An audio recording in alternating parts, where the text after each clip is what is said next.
Hi everyone, I'm Deborah, I'm the CEO at SAFE. Thank you so much for coming. Bear with me, we're using a rather old-fashioned speaker system, but we'll go with the old school because nothing will stop us. Look, thanks everyone for attending this event to free hens from cages. Just a couple of health and safety items before we kick off.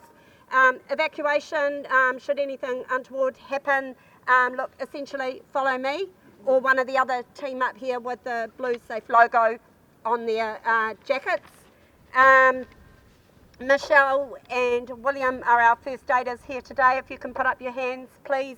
Should anybody need any assistance, they are the people to go to.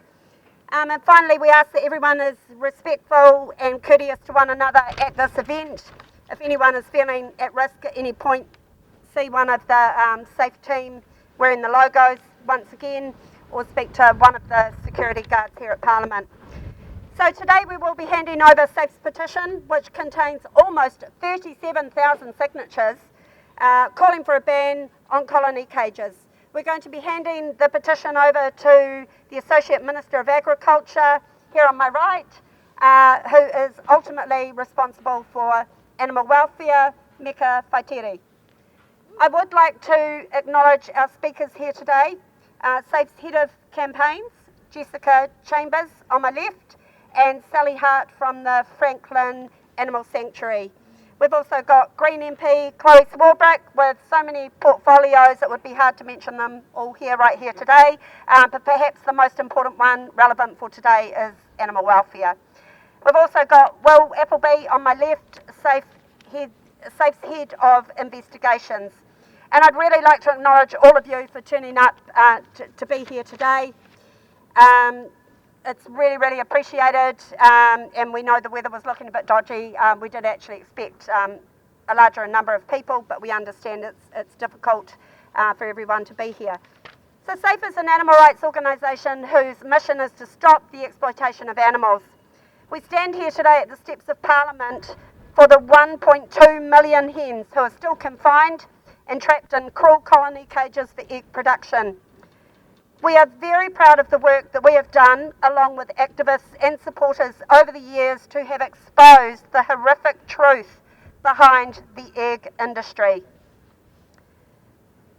Without further ado, I'd like to introduce our first speaker today, SAFE's Head of Campaigns, Jessica Chambers. Jess is proudly known at SAFE as the Chicken Lady. She's an absolute expert in this area. Not only does Jess have her own rescued hens, Jess also leads SAFE's campaign to free hens from cages. So please put your hands together for Jess. Don't forget to push that button. Okay. I'll yell in case you can't hear me. All right. Hi, everyone. My name is Jess Chambers. Thank you for being here with us today as we hand over our petition calling for an end to the caging of hens.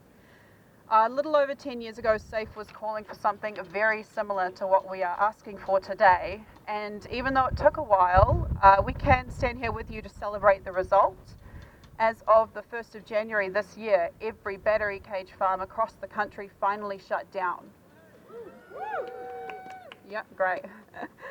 10 years ago, we thought the cages were gone for good, but we were wrong.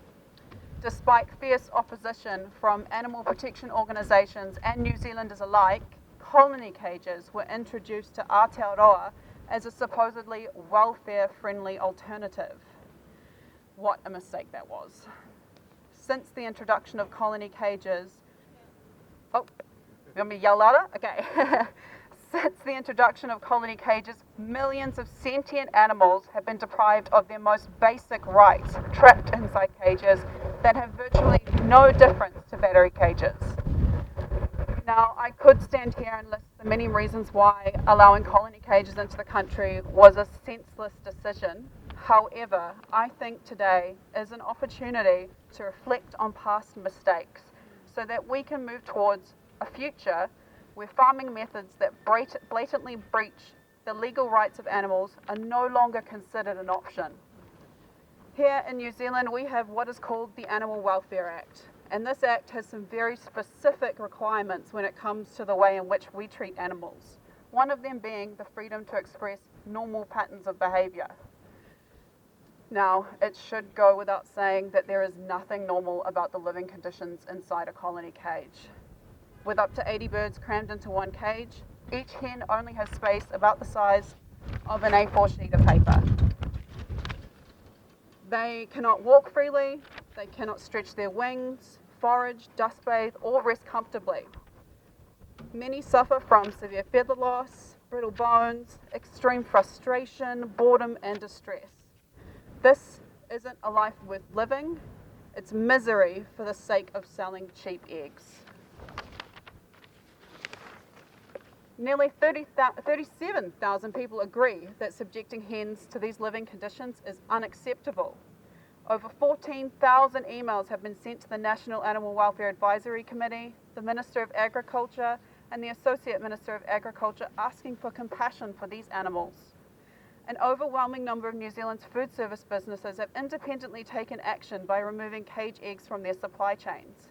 This includes all major supermarkets, food service groups, leading manufacturing businesses, restaurant chains, hotels, the list goes on. Together we have come so far for hens, but now it is time for our government to step in. Overseas, dozens of countries and states have condemned caging hens and have banned or are phasing them out of use right now. If our leaders do not act soon, New Zealand will have no claim to being world leading when it comes to animal welfare. On behalf of SAFE, our supporters, and most of all, the 1.2 million hens suffering in colony cages right now, we will not stop fighting for these animals until every last one of them is given the freedom they so rightly deserve. Thank you.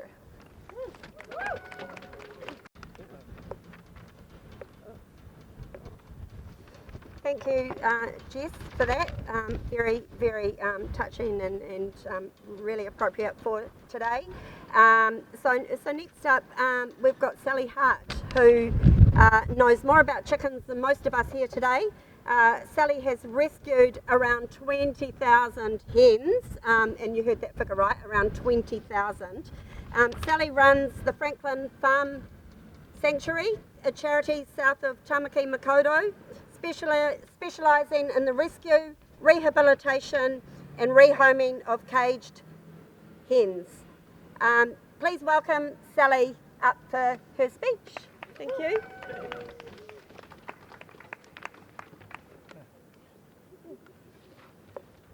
Thank you. As you've heard, my name is Sally and I run Franklin Farm Sanctuary. We rescue around 7,000 end-of-lay hens every year, which has given me a unique insight into the living conditions of hens at both caged and free-range farms, as well as a genuine hope for a more ethical egg industry in the future. With the world in chaos, it is more important than ever that we as a nation play to our strengths. We showed the government once already that we value the welfare of our fellow earthlings when we took action to ban battery cages. We are no less of an animal-loving people now, and if anything, I've seen an enormous increase in the willingness of Kiwis to adopt rescue hens post-COVID. And is it any wonder? Regardless of the style of farm they're rescued from, all laying hens are slaughtered at just 18 months old. So there is an endless supply of hens for our wonderful adopters. Rescue hens continue to lay on and off for their full natural lives, just not at a rate that is commercially acceptable. As well as this clear benefit to families, they help to dispose of food scraps, cutting down on household waste. They'll be the most enthusiastic gardening buddies you will ever have, and they have all the capacity to love and be loved of any other pet. It is these wonderful qualities that leap to mind when I think of a chicken, and knowing how delightful their personalities can be makes the reality of caging them all the more heartbreaking. When we rescue hens from battery farms, we face a unique set of challenges which highlights the inhumanity in their living conditions. As we gently lift each hen from her cage, we have to take extra care not to hold too firmly as their bones are so brittle from their year of confinement that they break from even the slightest pressure. Once home, our adopters have to separate the hens into small groups for a week, as their instinct at night is to huddle next to their cage mate for safety. But their atrophied muscles and fragile bones can't survive a huddle of more than 5 hens, so crush injuries are a major risk. Without soil to scratch in their cages, their claws become hideously overgrown, so we give them all a pedicure at the farm as we check for tumours and other injuries. At their new homes, they finally have an opportunity to learn how to chicken. They scratch for bugs for the first time. They experience sunshine on their feathers. They have dust baths and they feel the wind and rain. Not so great for us, but great for them. And our adopters are always struck by the realization that their new feathery friends don't even know to seek shelter from the weather. It is because of these horrific conditions that in 2012, New Zealanders collectively said, "We don't stand for this." It is frankly an insult to our intelligence that the egg industry felt they could replace battery cages with colony cages and no one would notice. With colony cages, we will face all the same challenges in rescuing these hens as we did with battery cages. They do not have the space to maintain a healthy physical condition. They do not have access to the outside world and are still largely unable to display their full natural chicken behaviours. But now will be worse. In the battery cages we rescued from, there were 2 hens, and still we would often walk past the carcasses of unlucky hens who had been caged with a bully and subsequently pecked to death. Imagine now with up to 80 hens in a cage, with nowhere for the weaker girls to escape. The hell that these birds will endure is beyond words, and certainly not what New Zealanders had in mind as we celebrated the win of ending battery cages all those years ago. The egg industry has shown a lack of respect, not only for the animals it exploits, but for their customer base who have already voted against this treatment of animals. And I truly hope our government have the strength of conviction to uphold the spirit of the 2012 ban on battery cages, extending it to all laying hens. Thank you.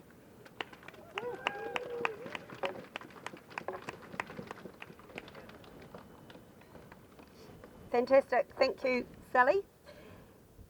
Chloe Swarbrick is the animal welfare spokesperson for the Green Party and has championed our call to end live animal export and greyhound racing in New Zealand.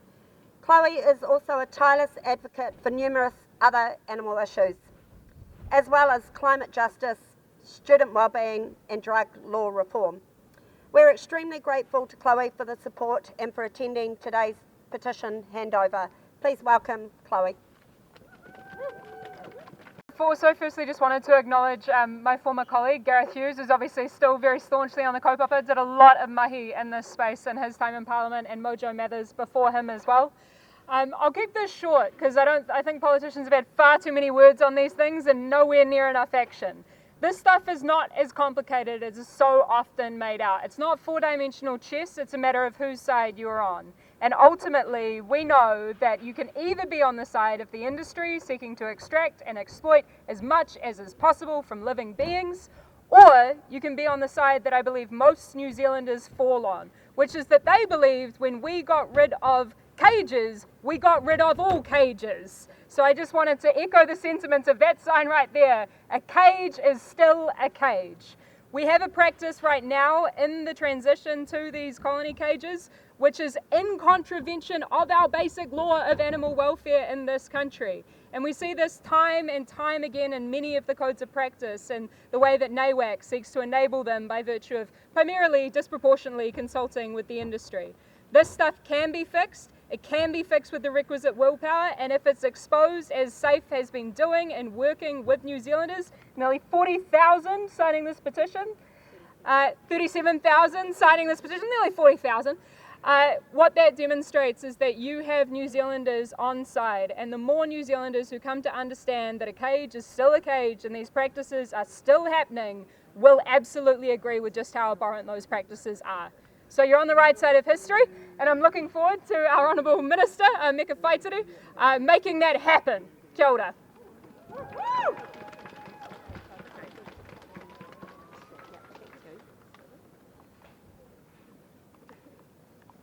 Thank you, Chloe, as always. So look, just before we hand over our petition, I just want to take you back to May 2021, when SAFE was approached by a whistleblower who shared photographs from Northern Eggs, a cage egg farm, both battery and colony, near Whangarei. The images showed dead and rotting hens in various states of decomposition inside both battery and colony cages. SAFE exposed Northern Eggs in December of 2019 after FarmWatch shared footage which also showed dead and rotting hens in cages. In both 2019 and 2021, SAFE made an animal welfare complaint to MPI immediately. In both cases, MPI found no evidence of animal cruelty and has not taken any legal action against Northern Eggs. The whistleblower is unable to be with us today, but we're incredibly grateful to him for coming forward and sharing his story with us. However, we do have SAFE's Head of Investigations, Will Appleby, who is going to read a letter that the whistleblower has written for us especially. So over to you, Will. Thank you. Tēnā koutou. Thank you for listening. Thank you for wanting change. My name was never important. What was important was speaking out and sharing photos, giving people a chance to see the truth about the conditions that thousands of chickens live in across New Zealand in caged egg farms. I'm not a vegan or an animal rights activist. I'm an average Kiwi guy, but what I saw and was asked to do in a caged egg farm shocked me to my core. The suffering and cruelty inflicted on the thousands of birds in this industry is mind-blowing and soul-crushing. It's at a scale that is hard to comprehend unless you've experienced it firsthand. Within a day of being hatched, these hens are thrown into a cage, and from that moment on, every single aspect of their life is controlled to maximize egg production. At 16 weeks old, they are transported from the rearing shed to the colony cage shed. These sheds have multiple cages, and each farm has multiple sheds. Each system is made up of colony cages that hold 50 to 55 birds per cage. Each system houses about 7,000 birds. And these are battery cages on steroids. Every 6 to 8 weeks, we would kill an entire system of birds by breaking their necks with our hands. We call this a cull, and make no mistake, those birds knew what was happening. Every time I did a cull, part of my soul would die, and I would go home to sit in the shower, fully dressed, cry, and wash off the blood, feces, and the smell of death. This is not the kind of farming my grandfather taught me. Farming requires you to have respect for the land and the animals. Where is the respect for the animals when every egg that's not 100% perfect is dumped? Too big? Dump. Too small? Dump. The shell isn't perfect? Dump. Bin after bin dumped every day. The problem isn't one or two cage egg farms, it's the industry as a whole. The whole industry is rotten and no one who has the power to change it seems to care. To the Associate Minister of Agriculture, the Honourable Meka Whaitiri, one of your roles is to protect the welfare of animals. The standards of these farms in New Zealand are horrific. But I'm sure your job is hard and stressful at times. So thank you for making the time to listen today. I urge you, please consider making New Zealand cage-free. Because as long as we continue to allow 50 to 60 birds shoved in a steel mesh cage the size of a coffee table, with hundreds of other cages surrounding it, New Zealand will continue to be a country that is exploiting and abusing thousands of animals every month, and every year killing millions of birds needlessly. Does this government have the confidence to ban cage eggs? Or will this be put in the too hard basket? This is a cruel, unnatural life and an unfair life we are condemning these animals to. If the industry was not ashamed of what it does, then I should be able to stand here today and reveal my identity without the threat of legal action. Because all I did was show people photos of the everyday living conditions inside a Northern Eggs colony shed. I had the confidence to break my silence and tell my story, so I asked Parliament to have the guts to say enough and to start making a change for hens. To everyone, thank you for listening, for caring, and for wanting change. Signed, Northern Eggs Whistleblower.